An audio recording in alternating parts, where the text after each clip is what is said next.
વાઘોડિયા વિસ્તારમાં આવેલું બાલાજી હનુમાનજીનું મંદિર, જ્યાં આજે હનુમાન જન્મોત્સવ હોય મોટી સંખ્યામાં ભક્તોની ભારે ભીડ જોવા મળી રહી છે।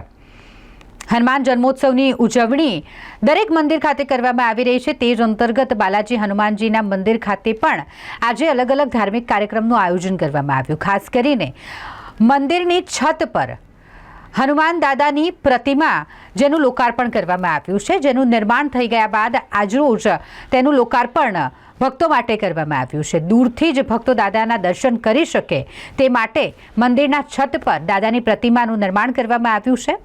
મોટી સંખ્યામાં આજે હનુમાન જયંતિ હોય ભક્તોની ભીડ જોવા મળી। અહીં વહેલી સવારે આરતી અને ત્યારબાદ ભક્તોએ દર્શનનો લાવો લીધો। હવનનું પણ આયોજન કરવામાં આવ્યું હતું, જેમાં પણ મોટી સંખ્યામાં હનુમાન ભક્તો ઉપસ્થિત રહ્યા હતા અને સાથે સાથે હનુમાન જયંતિ હોય મહાપ્રસાદીનું પણ આયોજન કરવામાં આવ્યું હતું।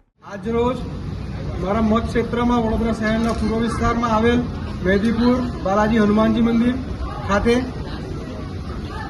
નવીન અગાસીમાં નવીન મૂર્તિનું નિર્માણ કરવામાં આવ્યું છે। આ મૂર્તિ કરવા પાછળનું એકમાત્ર તાત્પર્ય એટલું છે કે આવનારા ભક્તોને દૂરથી જ હનુમાનજીના દર્શન થાય, પ્રતિદાત થાય અને મંદિરમાં આવવાનું પગલું ઝડપથી ભરે અને મંદિરના પટાંગણમાં આવીને દર્શન કરે। આજે હનુમાન જયંતિ હોવાથી સવારના પૂજા અર્ચના કરી અને હવનકુંડમાં હવન પણ કર્યો।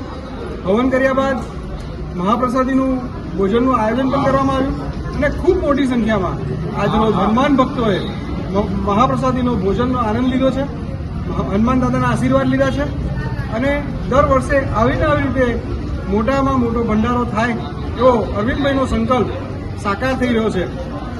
ખૂબ ખૂબ અભિનંદન અરવિંદભાઈને કે આ મંદિરના એ સૌથી મોટા દાતા છે અને વિવિધ આયોજનમાં એ અગ્રેસર રહે છે। આ મંદિરના પૂજારીથી લઈને બધાને આજે ખૂબ ખૂબ અભિનંદન, હનુમાન જયંતિની શુભકામનાઓ।